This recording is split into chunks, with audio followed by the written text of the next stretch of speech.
Hello, it's me, French Ted, and we are here for episode number 72 of our AEW series, and this is our first ever standalone Collision episode. Thanks to the AEW All-In Grand Prix, we're just having to break them up for a little bit, just while we book that tournament. So yeah, just a nice quick one, just like Dynamite's was earlier in the week. We've got Collision up next, and it should be a relatively fun card with an interesting one. We've got a huge main event. It is a trios match with Rebecca Knox teaming up with Yuka Sakazaki and Mizuki of the Magical Sugar Rabbits, taking on the Itoh Respect Army. Rebecca Knox requested a match against Itoh, and Yuka and Mizuki said they wanted to help out. So that is our main event tonight. We've also got the Lucha Brothers in action, as well as, who else have we got? Tankman is taking on Hook again, but this time in trios action as well, plus a bunch of other things. But yeah, we are here in the pre-show where Big Bill is taking on Brody King, and in a bout that had decent wrestling but not much heat, Brody King defeats Big Bill in 7:59 with the Gonzo Bomb. Big Bill with a 59 and Brody King with a 68. Big Bill's gimmick is getting stale, so we will make a note of that, and we will look to alter it because we love Big Bill and we don't want him to be bad. The second and final pre-show match is Jamie Hayter taking on Natsupoi and winning in 11 minutes with the curb stomp. Jamie Hayter with a 76, Natsupoi with a 49. Jamie Hayter just killing it left, right and centre. She is amazing and doing so well. So yeah, very excited to use her more. No Britt Baker tonight, just let you guys know. So the Britt and Jamie storyline is kind of on pause at the moment. But we do open with trios action. It is the Calvin Tankman Hook match. Tankman has brought his Legion of Pain boys back, and Hook has got the help from Hobbs and an unlikely friend in Konosuke Takeshita. Let's see how that match goes. A 78, not bad. In about that had good wrestling and a decent reaction from the crowd. Takeshita, Hook and Hobbs defeat Tankman and the Legion of Pain when Hook makes Dinza submit with the red rum. In terms of rim work, Hook of course was above everyone else. But looking at the numbers though, Tankman and Takeshita on 75, Hook on 87, and everyone else floating around the 60s. But Selmani with a 70. Go on, Selmani. 78 opening match. This is kind of just another thrown together match based on the Tankman and Hook match that we had recently. Not bad. Hobbs, I wish Hobbs was a little bit better, if I'm being honest. But Tankman's great, Hook's great, Takeshita's great, and apparently Selmani's pretty great. So yeah, good, nice opening match. Got the show off to a strong start, which is what we always want to see. Following this though, John Moxley comes out. And he calls out Claudio Castagnoli and Jeff Cobb and just says, look, Cobb, I've heard you run your mouth in interviews non-stop saying you want a piece of me. Don't worry. In a couple weeks' time, we will have our match at, the All-In Grand Prix. And this time, I'm not walking out. This time, I'm defeating you and I'm going to make you tap out to the Bulldog Choke. Which Claudio and Jeff come out and say, look guys, we're not scared of you. Claudio knows this team inside out. I've defeated pretty much everyone in front of me right now. So, what have we got to be afraid of? And Moxley says, you don't get it, do you? If you just look up there, Utah's out injured at the moment, but we've got Big Shane Haste.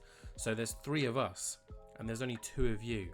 And, it's all about the numbers when it comes to scraps like this. And right now, you guys are outnumbered. No backup means no success. And Claudio and Jeff are kind of like looking at each other and being like, should we do it now? Yeah? Okay, cool. And they both just kind of step aside, create a nice little Moses gap between them like they're parting the sea. And out comes, on his debut, the phenomenal one, AJ Styles, and he is here, flips the hood off, throws his arms to his side and grabs the mic and says, hey John, how about this for backup?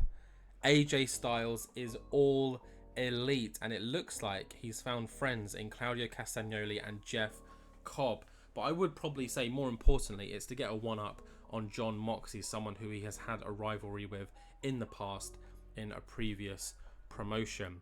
Just recapping that gimmick change here. The phenomenal gimmick, of course, because AJ Styles is the phenomenal one. Gives a small penalty to style quality. Makes no sense. He's phenomenal. Why are you lowering his style quality? But yeah, AJ Styles is here. And there's no match tonight with AJ Styles. I'm sorry. He's just appeared. He's even the odds. There's now 3 on each side. Of course, when Wheeler Yuta returns, there will be some slight outnumbering. But for now, there's just a big old stare down between Styles, Cobb, and Castagnoli, and the Combat Club, or TCC, as I sometimes affectionately refer them to as. But following this, though, we have some in-ring action. But before that, Pentagon is on the mic and just responds to Pac calling them deadweight. And Pentagon just reminds us who here has been a singles champion in AEW in the last year. Pentagon raises his hand. Who here has been a tag team champion in AEW in the past year? Pentagon and Fenix raise their hand. Who here was tag team of the year? Pentagon and Fenix raised their hand and said, Pac, you may have somehow won wrestler of the year based on performances alone, but those performances were in losses.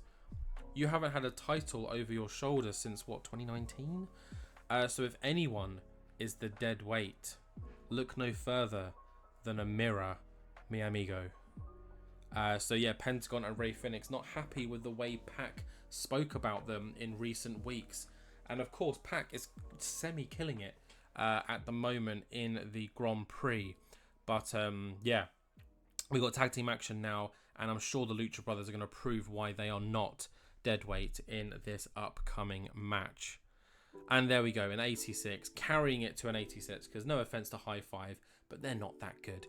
But in a bout that had good wrestling and a decent reaction from the crowd, the Lucha Brothers get the win in 17 minutes with the assisted Fear Factor. And look at those numbers. Rey Fenix, 94. Pac, 93. Darius Martin, 64. Andretti, 56. So yeah, I don't see any deadweight here, apart from maybe Andretti. But yeah, Rey, Fenix, and Pentagon are certainly not deadweight. And, you know, respectfully, they're giving Pac his space for now. You know, he's in a big tournament. But I'm sure that as soon as that's over, they are going to be coming straight for him. Because, you know, no one disrespects the Lucha Brothers. 86 rated match. Love that. Let's continue with the show. And Demi Bennett comes out and says, how are we all enjoying the All In Grand Prix? Are we loving it? And the crowd are like, yeah, woo, yeah, AEW, AEW. And Demi Bennett says, good, I'm enjoying it too. But why let all the guys have the fun? Am I right? And they're like, oh, and no, it's not a new tournament. Don't worry, guys. Demi Bennett says, let's have a little bit of fun ourselves tonight when I, the world champion, the women's world champion, is issuing an open challenge right here, right now. Anyone out back, come and challenge me, and the title is on the line. So a lovely 87 rated segment here from Demi Bennett. She has issued an open challenge. Who is going to answer it? And more importantly, can they win? Let's find out. 76, nice. In a decent match, Demi Bennett defeats Toni Storm, who answered the challenge with the Riptide. This is now defense number 3 of Demi Bennett's AEW Women's World title. She's defeated Billie Starkz, Rebecca Knox, and now Toni Storm, former Women's World Champion and TBS Champion, which is now known as the International Women's Championship. Demi Bennett with an 81, Toni Storm with a 59. Come on, Toni, you're a lot better than that. But yeah, great win here for Demi. You know, just kind of showcasing why she is the Women's World Champion. Following this, though, we have an interview with Kenny Omega and Kota Ibushi. Kenny's here. He's back on Collision with his golden lover, who he hasn't seen in a few days. And they're just talking about all kinds of things. So the All-In Grand Prix, Kenny's talking about his big loss to Keith Lee, which kind of shook him, had him realign his focus. He's been training with Kota, and he feels better than ever. And then they kind of just lean into the World Tag Team match that is still looming. Kenny says, I haven't forgotten about that. I'm sure Hangman Page and Bandido haven't, but, you know, it's on hold. But when it's back, you can guarantee it's going to be another epic encounter. So yeah, just a lovely little interview here. Kenny's really hit his stride of interviews now, so we're going to have him talk as often as possible.